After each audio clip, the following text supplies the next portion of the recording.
My mother begged me to fly home for the holidays, crying that she missed me. After a 10-hour flight, she opened the door with no hug, no hello, just a demand to babysit my sister's kids while they went on a luxury trip. I smiled and said one thing that made them lose their minds. This is where the story truly begins, and you won't want to miss what happens. Make sure you're subscribed to see it through to the end. We're always curious. Where in the world are you all watching from today? Let us know in the comments. I was kneeling on the bathroom floor of my apartment, clutching the rim of the toilet, when my phone lit up on the tile beside me. The nausea had been rolling through me in waves for the better part of an hour, something I'd eaten, or maybe just the exhaustion of 90-hour weeks catching up to me at last. My forehead was pressed against the cool porcelain, and I was whispering to myself, "Just breathe, Amelia, just breathe," when the ringtone cut through the silence like a blade.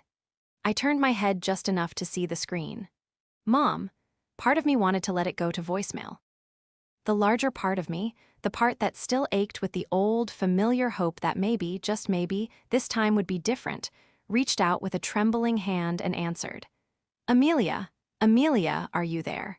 Her voice was thick, wobbling, layered with something that sounded dangerously close to tears. "I'm here, Mom." I pushed myself up slowly, leaning my back against the wall. The tile was cold through my thin shirt. "What's wrong?" It's the holidays, sweetheart. It's Christmas, and you're not here. You haven't been here in 2 years. I miss you so much it hurts." A sniffle, a shaky breath. "Your father misses you. Diane asks about you all the time. The kids don't even know who you are anymore, Amelia. Don't you want them to know their aunt?" I closed my eyes. The guilt landed exactly where it was aimed, square in the center of my chest, right on the old scar tissue that had never quite healed over. It was a precision strike, the kind my mother had been perfecting for decades. "I know, Mom. I've just been busy. I know, you're always busy." A pause carefully staged. "But sweetheart, I'm asking you. I'm not demanding, I'm asking. Please come home, just for the holidays. We need you here, I need you here." Her voice cracked on that last part, and something inside me cracked with it. I was 34 years old, a corporate attorney at a firm that chewed people up and spat them out before their second year. I had fought for every inch of ground I'd gained. I hadn't been home in 2 years because every time I went home, I left feeling smaller, diminished, like I'd been folded up and stuffed into a box labeled the less important daughter. But she was crying. My mother was crying and asking me to come home, and no matter how many times I told myself I knew better, that voice still had a key to something deep inside me. "Okay," I whispered. "Okay, Mom. I'll come." The relief that poured through the phone was almost theatrical. "Oh, thank God. Thank you, Amelia. You won't regret it, I promise. It's going to be wonderful. The whole family together again. It's all I've wanted." I hung up the phone and sat on that cold bathroom floor for a long time, staring at nothing, wondering why the victory of saying yes felt so much like defeat. The betrayal was worse than the diagnosis itself. The next 72 hours were a blur of logistics and expense. I reorganized my case files, begged a favor from my colleague Marcus to cover my pending motions, and booked a last-minute flight that cost more than my monthly car payment. 10 hours. A red-eye from Chicago to Portland, with a layover in Denver that was just long enough to make me think about turning around and short enough to make sure I couldn't. I landed at Portland International at 6 in the morning on Christmas Eve, running on 4 hours of fitful airplane sleep and a stale coffee that had tasted like regret. My carry-on was digging into my shoulder. My coat was too heavy for the mild Pacific air, and I was sweating by the time I dragged myself and my suitcase through the arrivals terminal toward the exit. The taxi ride to my parents' house took 40 minutes. I watched the familiar landscape roll by, the strip malls that had been there since my childhood, the old church with the stained glass windows, the park where Diane and I used to play before we learned that love in our family came with conditions. Every landmark was a memory, and every memory was a small, sharp ache. When the taxi pulled up to the house, I sat for a moment just looking at it. It looked the same. The same white siding, the same green shutters, the same wreath on the front door that my mother bought at a craft fair 15 years ago and refused to replace. The same home that had never quite felt like mine, even when I lived in it. I paid the driver, hauled my suitcase up the walkway, and stood at the door. I took a breath. I straightened my coat. I told myself that this time, maybe it would be different. Maybe this time, when the door opened, there would be warmth. I knocked. The door swung open almost immediately, as if she'd been standing right behind it waiting, my mother, Margaret. She was dressed beautifully, a deep red blouse, dark slacks, her hair freshly done, her makeup flawless. She looked like she was going somewhere. I smiled, my heart rising in my chest. "Hi, Mom." "No," she held up a hand. "Listen, Diane's kids are in the living room. Emma's still in her pajamas. She'll need lunch around 11 and a nap by 1.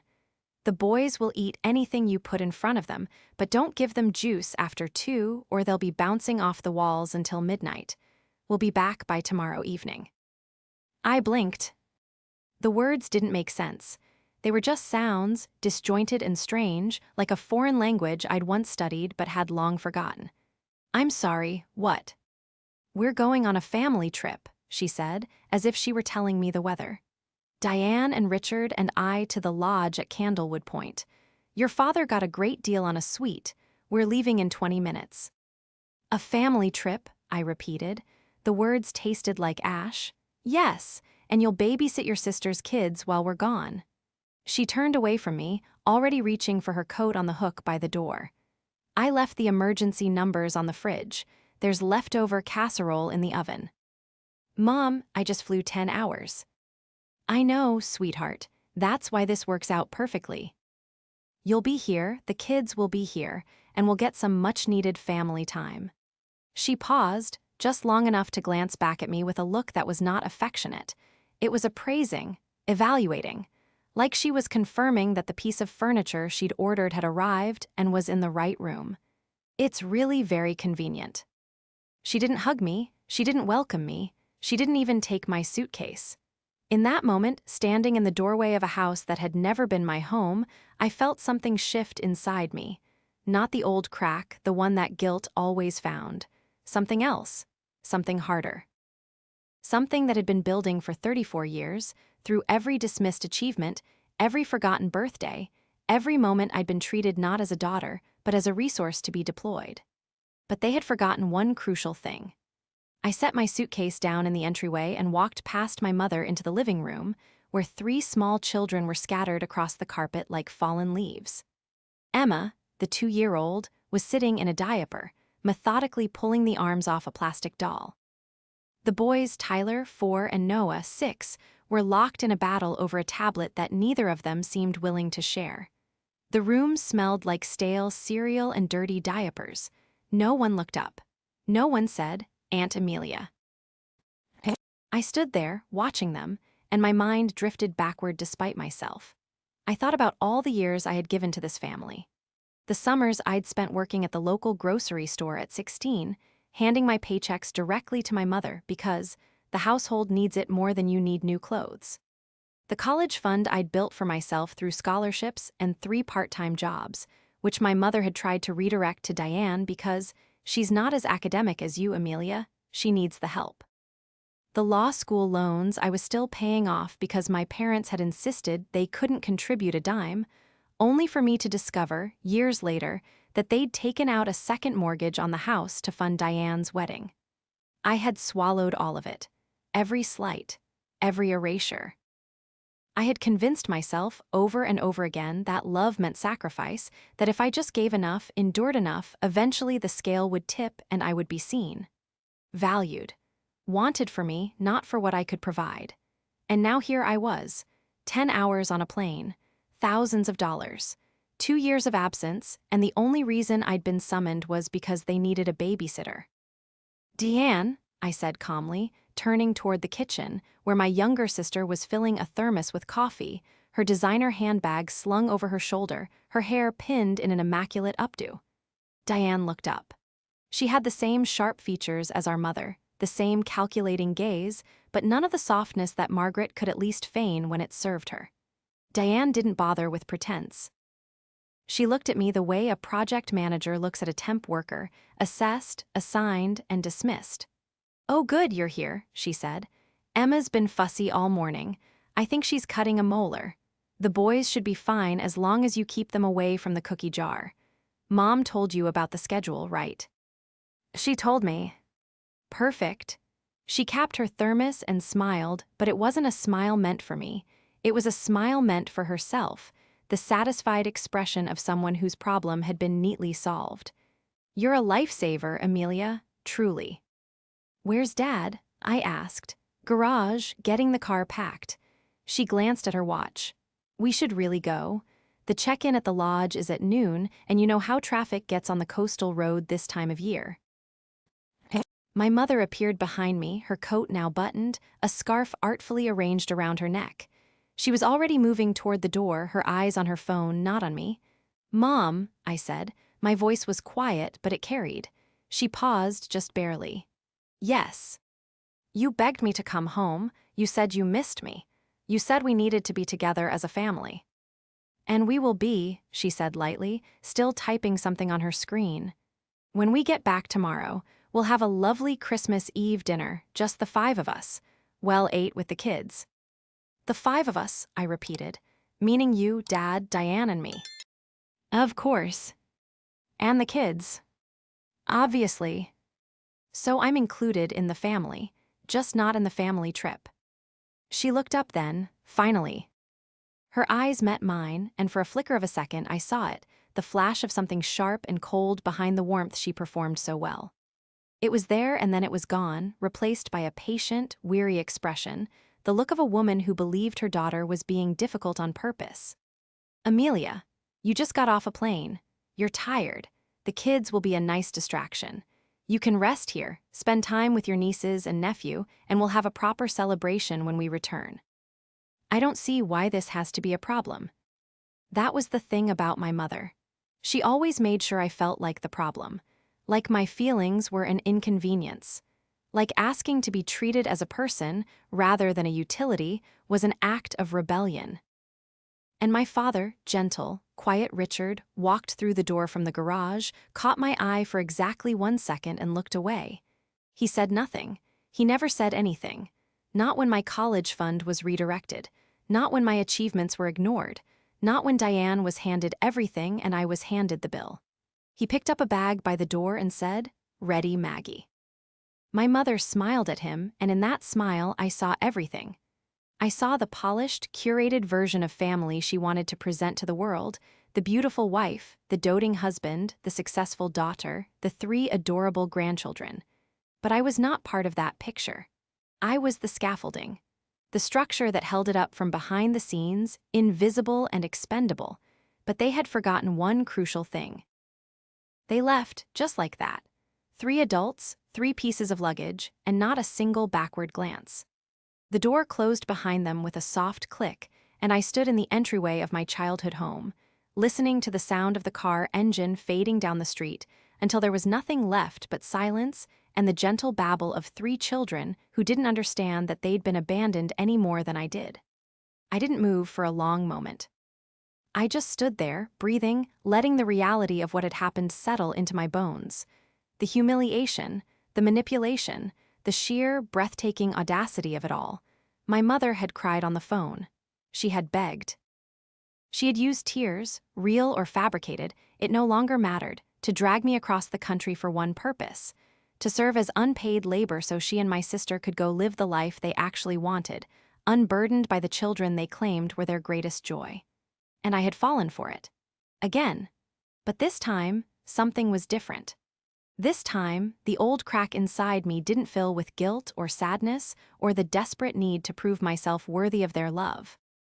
This time, it filled with something else entirely, something clear and cold and precise. The thing I had spent my entire career cultivating, the ability to look at a situation, strip away the emotion, and see the leverage. I set my jaw. I picked up my suitcase, carried it to my old bedroom, the same small room with the same faded floral wallpaper, now repurposed as a storage closet with my bed shoved against the wall beneath boxes of Diane's old baby clothes, and I sat down on the edge of the mattress. I pulled out my phone and opened my email. 3 years ago, my maternal grandmother, Eileen, had passed away. She was the one person in this family who had ever truly seen me. She was the one who had sat with me through my law school applications, who had read every personal statement draft, who had told me, "Amelia, you are worth more than what they make you feel." And when she died, she had left me something that no one in my family had counted on: the lodge at Candlewood Point. Not the actual lodge, of course, but the property it sat on. My grandmother had owned the land and the original cabin for decades, long before it became a fashionable retreat. She had leased it to the resort operators on a 30-year term, and when that term expired, the property and all its improvements reverted back to the family trust. What my mother and my sister and half the extended family didn't realize, because they had never bothered to read the trust documents, because they had assumed, as they always did, that the details would take care of themselves, was that I was the trustee. My grandmother had appointed me personally, specifically, and irrevocably. She had told me, the last time I saw her, "You're the only one I trust to protect what matters." And I had protected it. Quietly, diligently. For 3 years, I had managed the trust, renewed the lease terms, handled the tax filings, and never once used that power. Never once reminded them, never once leveraged it. But they had forgotten one crucial thing. I opened the trust documents on my phone and scrolled to Section 14, Paragraph C, the revocation clause. As trustee, I had the unilateral authority to suspend access to the property for any reason, with 48 hours' notice, pending a formal review of the trust's terms. It was designed as a protective measure, a way to prevent misuse of the asset. But in this moment, reading those words, it felt like it had been written for exactly this occasion. I made a phone call, not to my mother, not to Diane. To the one person I knew would understand without explanation. Marcus answered on the second ring, his voice groggy with sleep. "Amelia, it's 6 in the morning on Christmas Eve. If this is about the Morrison filing." "It's not. I need you to do something for me. Personal matter." A pause, the sound of him sitting up. "Go ahead." "I need you to draft and serve a formal suspension of access notice for the Candlewood Point Property Trust. Effective immediately. Send it to the Lodge Management Office and to the email addresses of Margaret and Richard Hargrove and Diane Hargrove Keller. I'll text you the details." "Amelia, are you?" "Marcus, please." His voice softened. "You got it, give me 2 hours." I hung up and stared at the ceiling. The children were chattering in the living room, unaware of anything except the present moment, the way children are. Emma had found a new doll and was cradling it gently. Tyler and Noah had somehow resolved their tablet dispute and were watching a cartoon with the kind of rapt attention that only children and the very naive can muster. I went to the kitchen and made myself a cup of coffee.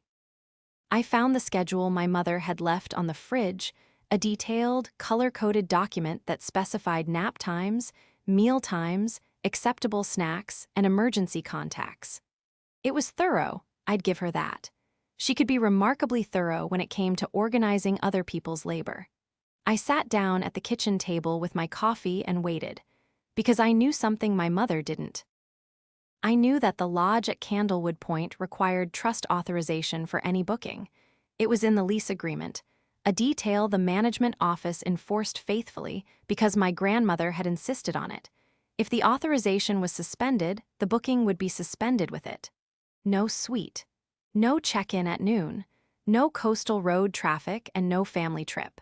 I sipped my coffee and let the silence settle around me.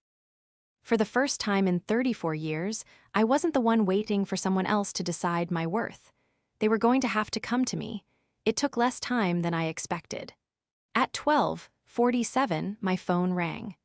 My mother's name flashed on the screen, and when I answered, the voice on the other end was unrecognizable. It was my mother's voice, but stripped of its practiced warmth, its careful modulation. It was raw, furious, almost feral. "Amelia, what did you do?" I was sitting on the living room floor, helping Tyler build a tower out of wooden blocks. Emma was asleep on the couch, her tiny chest rising and falling in peaceful rhythm. Noah was beside me, carefully selecting the next block with the intense focus of a surgeon. "Hello, Mom. How's the trip?" Don't you dare play games with me. We got to the lodge and they said the booking was canceled. They said the trust access was suspended. They said," her voice cracked, not with tears this time, but with rage, "they said you did it." I did. A sharp intake of breath. A silence so complete I could hear the coastal wind through the phone. Then, "You have no right. That property belongs to this family." Actually, it belongs to the trust, and I am the trustee. You'd know that if you'd ever read Grandma Eileen's documents. Your grandmother would never. Your mother," I said, my voice quiet and steady, "appointed me specifically, Mom. She told me I was the only one she trusted to protect what matters, and she put it in writing, in a legally binding, irrevocable trust document. I have the authority, and I exercised it." "You're being vindictive. You're punishing us because you're upset about." "Because I'm upset about what, Mom? About the fact that you begged me to fly 10 hours home under false pretenses. That you opened the door and didn't even say hello. That you summoned me here like a hired hand to babysit Diane's kids while you went on a trip you never intended to include me in. Which part, exactly, am I not allowed to be upset about?" "You're being dramatic. It was just a trip. We were coming back tomorrow. And I was staying here, changing diapers, wiping noses, alone, in an empty house, on Christmas Eve, while my family celebrated without me at a property I literally control. Do you see the irony, Mom, or is that too subtle for you?" Her voice dropped. It was the dangerous voice, the one I'd heard only a few times in my life, the one she used when she felt her authority truly threatened. "You will reverse this right now, Amelia. I am not asking." "I know you're not. You never ask, you demand, you command, you manipulate, but you don't ask. That's the thing, Mom. You could have asked me to babysit. You could have been honest. You could have said, 'Amelia, we want to go on a trip and we need help with the kids.' And I probably would have said yes because despite everything, I still love this family. But you didn't ask. You used me, again. And this time there are consequences." Diane's voice cut in. She must have been on speaker. "Amelia, you're being ridiculous. It's Christmas. You're ruining Christmas for everyone. For Mom, for Dad, for me. Is that what you want? To ruin the holiday?" "You mean the holiday I wasn't invited to?" "You were invited. You're here, aren't you? We wanted you here." "You wanted me here, Diane, not there." "There's a difference." You are so. This is exactly why we didn't invite you. You make everything so difficult. Everything has to be about you and your feelings and your boundaries." "My boundaries," I said softly. "Yes, those are the things you keep stepping over." My father's voice, faint and far away, as if he was standing at the edge of the room. "Maggie, maybe we should just come home." "Richard, be quiet." I closed my eyes. There it was. The same script, the same roles, the same dynamics. Margaret commanding, Diane defending, Richard silent. And me, the problem, the difficult one, the one who dared to ask for basic human decency and was called vindictive for it.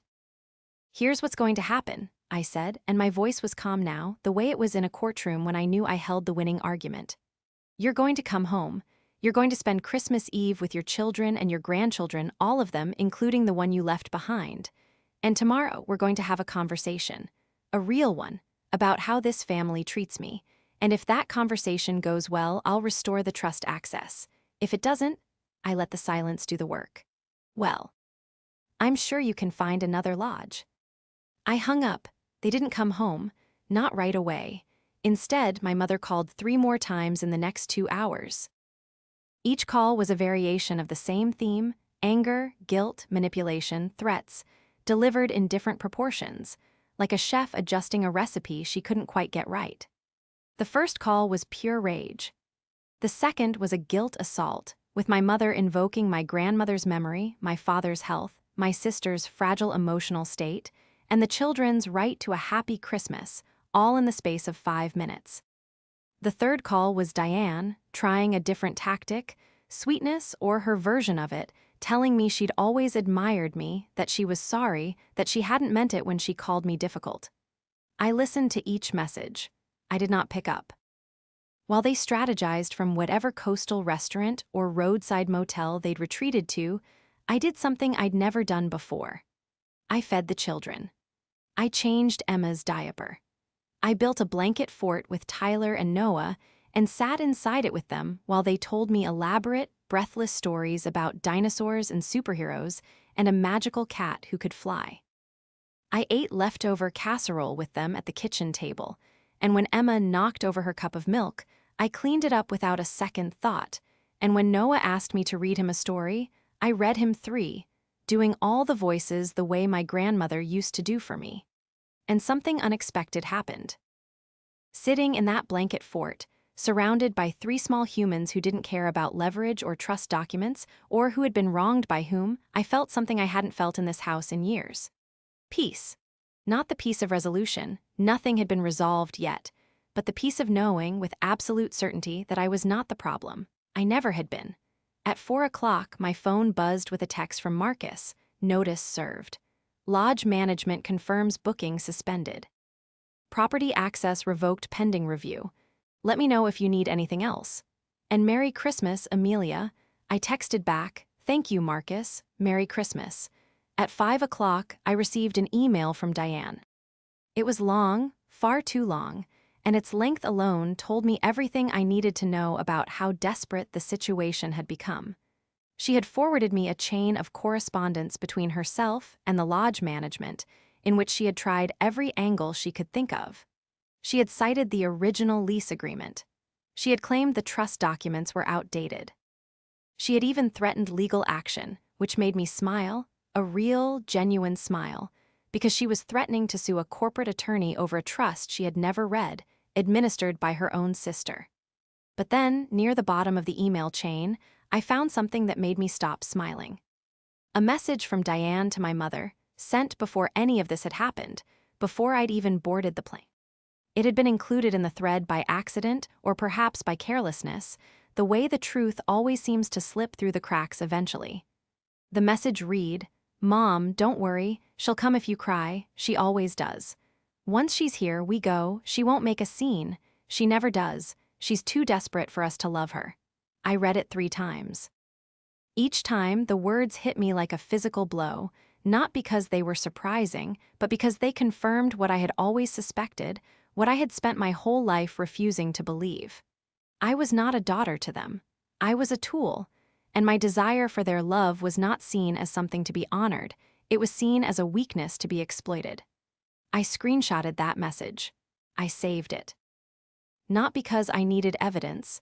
I had the trust, the legal authority, the leverage. I saved it because I needed to remember.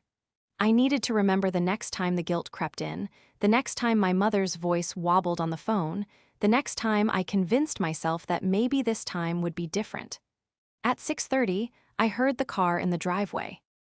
I was sitting at the kitchen table, a cup of tea in my hands, the children all asleep now, Emma on the couch, Tyler and Noah curled together on a pile of blankets on the floor. The house was quiet. The Christmas lights on the tree in the corner cast soft, colored shadows on the walls. The door opened. My mother walked in first, followed by my father, then Diane. They looked tired, rumpled, deflated. My mother's flawless makeup had faded. Diane's immaculate hair was coming loose at the pins. My father's shoulders were hunched, his eyes on the floor. My mother opened her mouth to speak, but I raised my hand. Before you say anything, I said, I want you to read this. I turned my phone around and showed her the screenshot of Diane's message. The color drained from my mother's face. She looked at the screen, then at Diane, then back at me. Diane's mouth opened, closed, opened again. She had nothing. For the first time in her life, my sister had absolutely nothing to say. She won't make a scene, I read aloud, my voice steady. She never does, she's too desperate for us to love her. I set the phone down on the table. You're right about one thing, Diane, I was desperate, but you're wrong about the rest. I'm not anymore. My father, who had been standing behind them in the doorway, stepped forward. He looked at me, really looked at me, and for the first time I could remember, his eyes weren't turned away. They were right on mine, and they were filled with something I had never seen in them before. Shame. "Amelia," he said quietly, "I'm sorry." The silence that followed my father's apology was the loudest sound I had ever heard in that house. It pressed against the walls, filled the spaces between the Christmas lights, hung in the air like something physical and heavy, something you could reach out and touch. My mother recovered first. She always did. Her spine straightened, her chin lifted, and I watched the mask slide back into place. The one she wore at dinner parties, at church, at every public gathering where the narrative of our perfect little family needed to be maintained. But the mask was cracked now. I could see the fissures running through it, the desperate effort holding it together. "I don't think you understand the position you're putting yourself in, Amelia," she said, and her voice had returned to that measured, controlled register, the one that passed for calm but was really the sound of someone calculating their next move. "You're burning bridges, over a misunderstanding, over a trip." It wasn't a misunderstanding, Mom. A misunderstanding is when you accidentally leave someone off an email. You deliberately deceived me. You cried on the phone. You told me you missed me. You said the family needed me. And every single word was a lie designed to get me here so I could serve as free childcare while you went off to enjoy a property that I control. That is not a misunderstanding. That is a strategy. Diane stepped forward, her face flushed, her hands clenched at her sides. So what? So what if we planned it? Your family, Amelia, family helps each other. Family shows up. You haven't been here in 2 years, 2 years. And now you want to act like you're the victim because we asked you to watch the kids for one night. You didn't ask, Diane, that's the point. You never ask, you arrange, you assume, you take. And when someone finally says enough, you call them difficult, dramatic, vindictive. I never said. I held up my phone again, the screenshot, her own words. "She won't make a scene, she never does, she's too desperate for us to love her." Diane's mouth snapped shut. A flush crept up her neck, spreading across her cheeks like a stain. My mother tried a different approach. Her voice softened, another mask, another tactic. "Amelia, sweetheart, I know you're hurt. I can see that now. And I'm sorry if it felt like we weren't thinking of you. But you have to understand, Diane needed a break. She's been with those children all year. She's exhausted. I just wanted to do something nice for my daughter." "Which daughter?" I asked. The question landed like a stone in still water. My mother blinked. "Which daughter, Mom? Because you have two. One you wanted to give a luxury trip to, and one you wanted to leave behind with 3 small children and a casserole. So which daughter were you doing something nice for?" She didn't answer. She didn't have to. We all knew. My father stepped forward again, and this time he didn't look away. He looked at me with those shame-filled eyes, and then he turned to my mother, and something in his posture changed.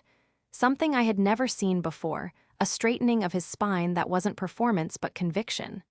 "Maggie," he said, "she's right." My mother's head snapped toward him. "Richard." "No, listen to me. For once in your life, listen." His voice was quiet, but it carried a weight that filled the entire room. "I've been quiet for 34 years. I've gone along. I've told myself it was keeping the peace. But it wasn't peace. It was just silence. And our daughter, our eldest daughter, has been paying the price for that silence her entire life." He turned to me, and his eyes were bright now, not with anger but with something that looked terrifyingly like grief. "Amelia, I watched your mother redirect your college money to Diane. I said nothing. I watched her dismiss your graduation, your bar exam, every milestone you ever achieved, because Diane was always the one who needed more attention. I said nothing. I watched you leave this house 2 years ago with a smile on your face and tears in your eyes, and I let you walk out that door because I didn't have the courage to stand up and say, 'This is wrong.'" His voice broke on the last word. He pressed his hand to his mouth, collected himself, and then dropped it. "I'm sorry. I'm more sorry than I can say, and I'm not going to be quiet anymore." He reached into his coat pocket and pulled out his phone. He held it up so my mother could see the screen. "I'm calling the lodge and canceling whatever's left of the reservation. Permanently. And then I'm going to help Amelia make coffee and sit down with those children, because they are our family, and they are here, and that is where I should have been all along." My mother stared at him. For the first time in my life, she was speechless. Not calculating her next move, not adjusting her mask, just still. The architect of our family's dysfunction, confronted at last by the one person she had always counted on to remain silent. Diane looked at her mother, then at her father, then at me. Her face was a war, pride and defensiveness battling against something unfamiliar, something that might have been the first fragile seed of self-awareness. She didn't apologize. Not then. But she sat down. She sat down on the couch next to her sleeping daughter Emma, and she put her hand on the little girl's back, and she didn't say another word. My father made the call. He canceled the reservation, his voice calm and steady, the way I'd never heard it before.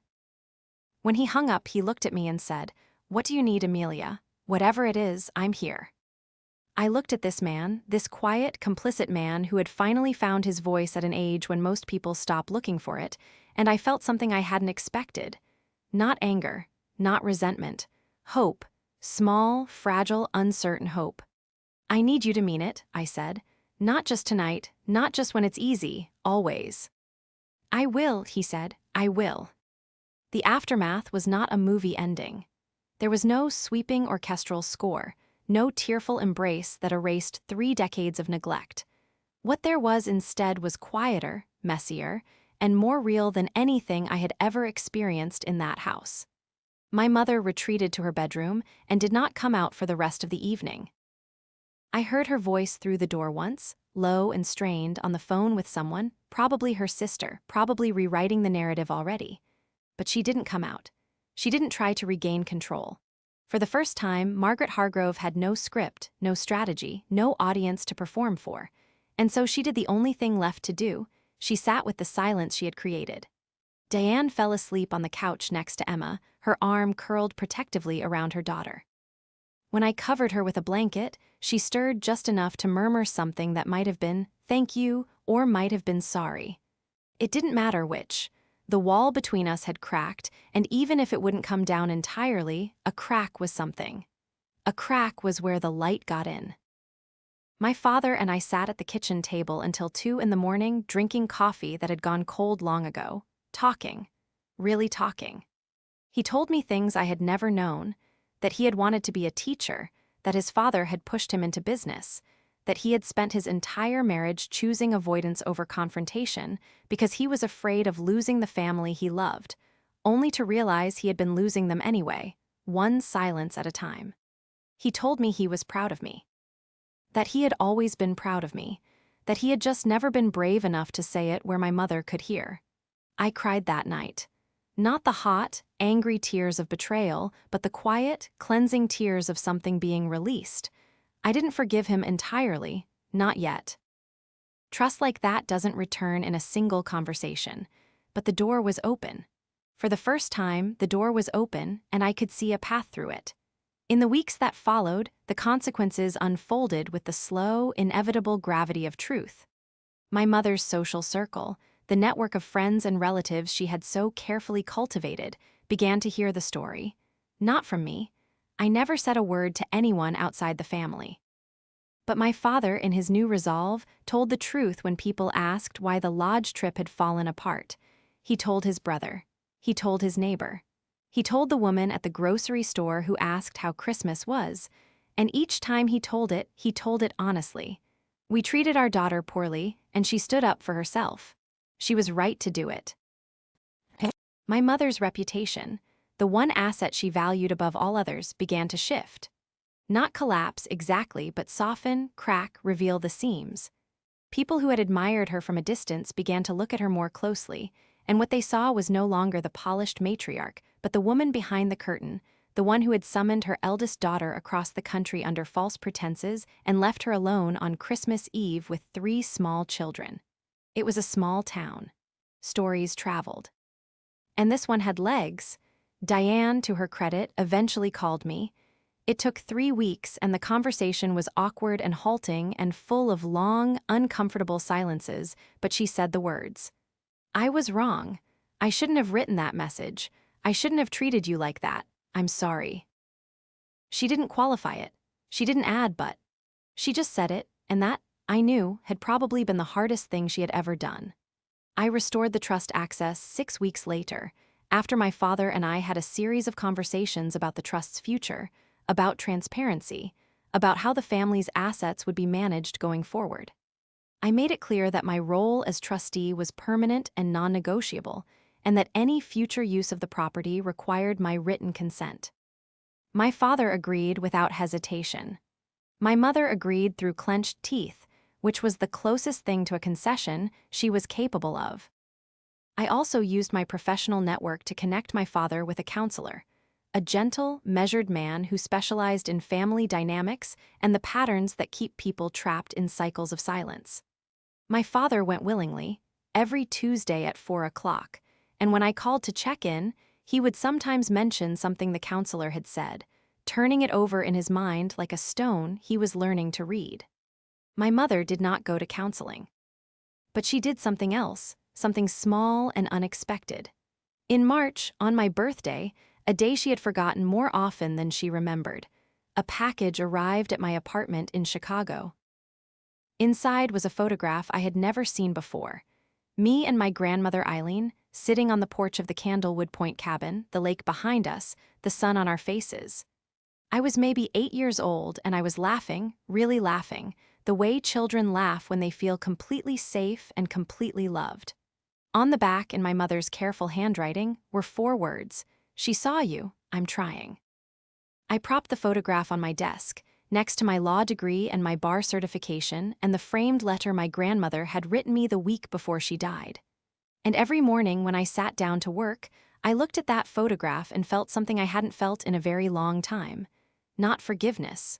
Not yet, but the possibility of it. The door was open, and the light was coming through. I was no longer the woman who knelt on a bathroom floor, hoping a phone call would make her feel loved. I was no longer the woman who flew 10 hours on a promise she knew was hollow. I was Amelia Hargrove, attorney, trustee, daughter, sister, aunt, and I was, at last, my own.